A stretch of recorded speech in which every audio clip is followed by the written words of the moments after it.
Action from Rally Trinidad 2012. After the usual drill, many thanks to our sponsors.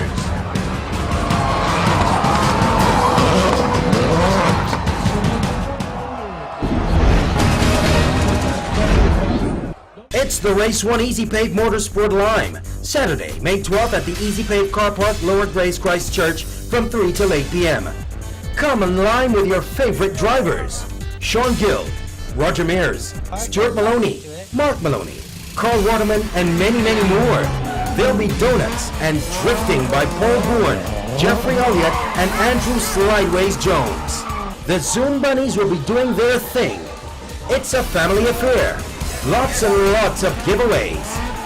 It's the RACE1 Easy Pave Motorsport Line, Saturday, May 12th at the Easy Pave Car Park, Lower Grace Christchurch.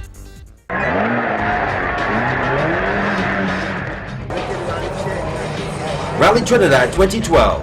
A quick recap of days 1 and 2. The action was heated and the battle was on for sure. Not only for the lead, but also in the various classes as well. The Barnabas team of Sean Gill and Michael Cummings first captured the lead on Rally Trinidad 2012. After day 2, they were still holding on to it in the Suzuki SX4 WRC. Their advantage stood at just under 22 seconds. In hot pursuit was the informed pair of John Powell and Nicholas Telford in the S14 Subaru Impreza WRC. Adrift by a further 14 seconds were Jamaica's Jeffrey Panton and Michael Fennell Jr. in the Ford Focus WRC. At the end of 2 days, it was Stuart Johnson that led Group N by over 2 minutes, and he was also 5th overall. Group A was being led by David Coelho, who was 29 seconds adrift of Johnson in 6th place, and over a minute and a half ahead of Mark Williams, who was 2nd in Group A. M2 was led by Jamaican Bobby Marshall, who had the final place in the top 10. Reyes Mohammed held a comfortable lead in the SM4 at the end of day 2. Barbados' James Betts and Jeffrey Goddard and Trevor Manning and Derek Edwards were out of the rally by the end of day 2. Day 3 saw a return to the Cedar Hill and Bronte stages. However, it was the shorter sprint version, and unlike the second day, which saw a total of 98 stage kilometers, day 3 was only 61.6 kilometers of stages. The first stage was the Cedar Hill sprint stage, which was now 7.4 kilometers long, down from 10.8 kilometers on day 2.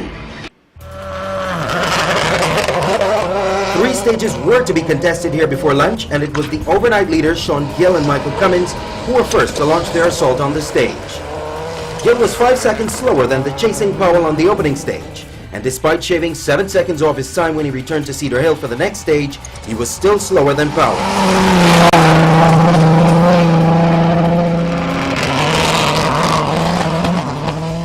Trinidad's John Powell was on the attack, and Gill struggled to hold on to his lead, losing about 15 seconds on the 3 stages through Cedar Hill.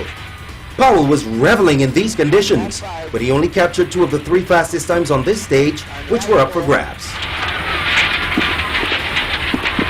100. Stay on line, stay on line. Left 4 through bridge.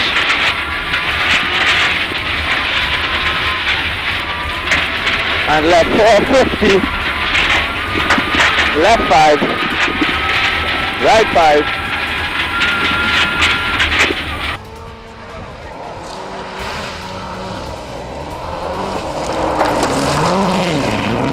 His pace had been staggering, and we see just how fast these World Rally cars rip through the stage.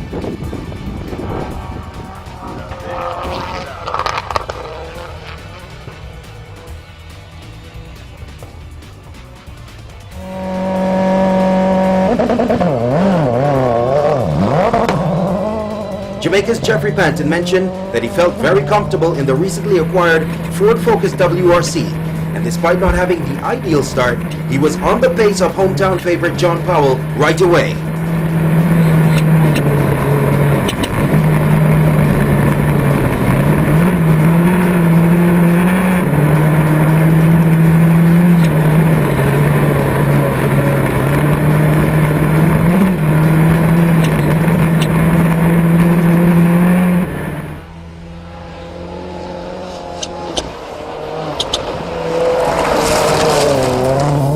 Such was his amazing pace that he even had the fastest time on stage 15, which was the second time through Cedar Hill in day 3.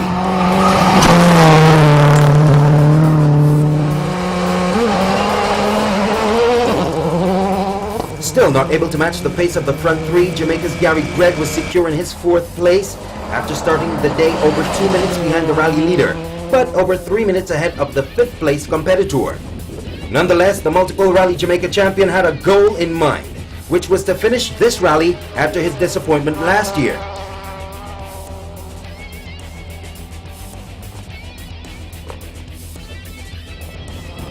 Trinidad Stuart Johnson started off day 3 a bit on the cautious side and gave up 6 seconds to his closest rival in Group N.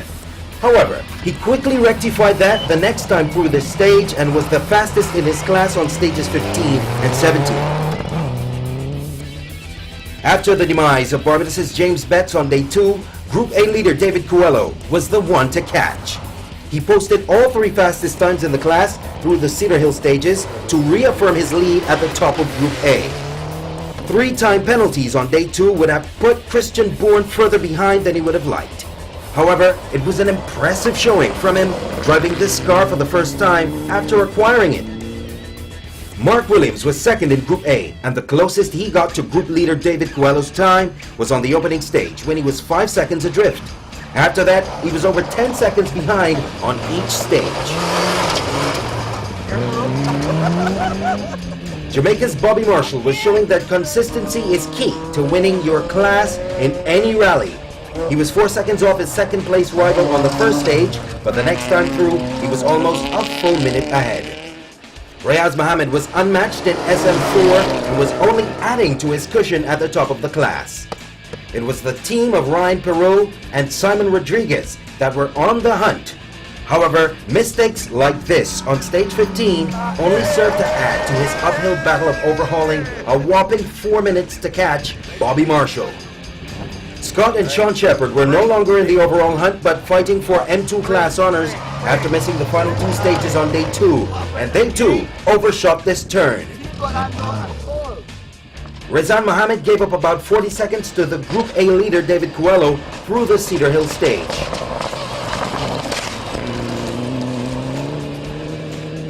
Latif Khan and the Subaru Impreza had already missed 3 stages on day 2 but started off day 3 steady despite being in 5th place in Group A and out of the overall hunt.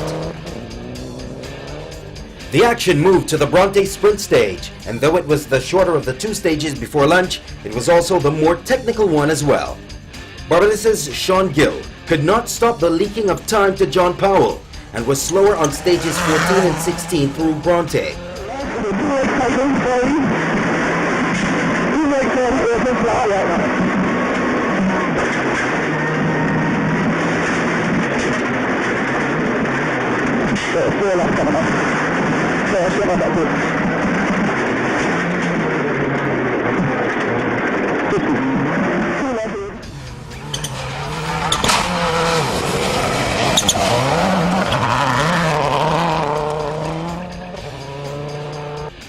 By the start of stage 18, Gill had already lost his 22-second lead and was trailing Powell, though it be by mere split seconds.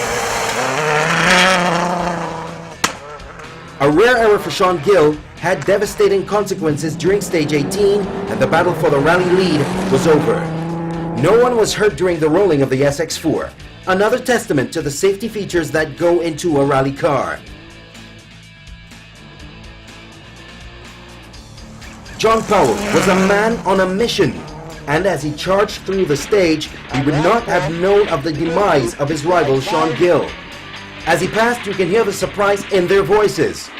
100. Oh! Forget it. Go, go, go. Concentrate. Right 5. Concentrate. Open. Left 4. You saw it? Yeah, very well. Good. They look cool. Left 4.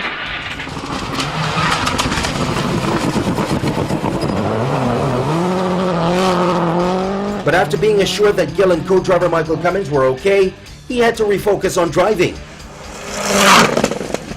John Powell was now comfortably leading Rally Trinidad, but was not taking anything for granted, as sometimes when one backs off, mistakes can creep in.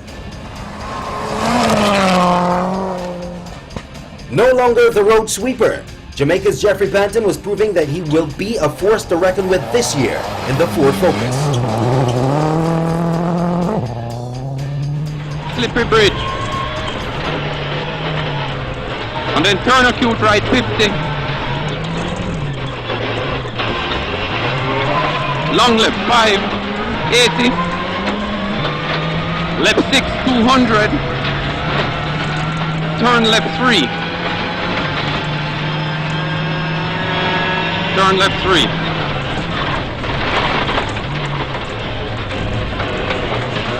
And left 2.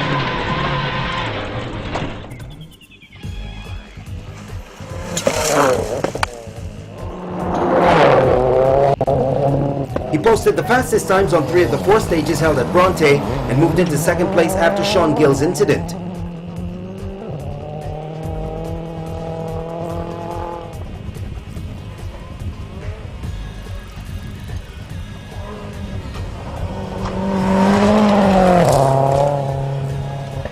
Jamaica's Gary Gregg found himself in the final podium position despite a few mistakes during the stage. He had kept the car on the road, and though not matching the pace of the other WRC cars, he had been consistent in his efforts.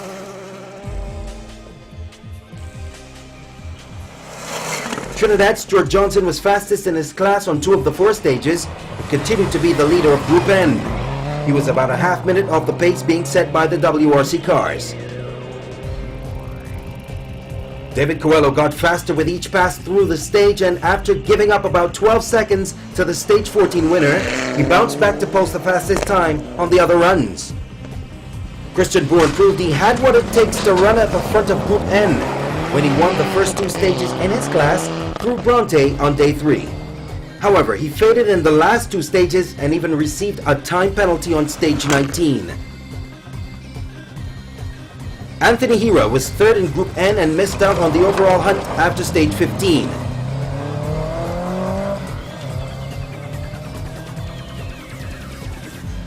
Richard and Simone Phillips were 4th in SM4.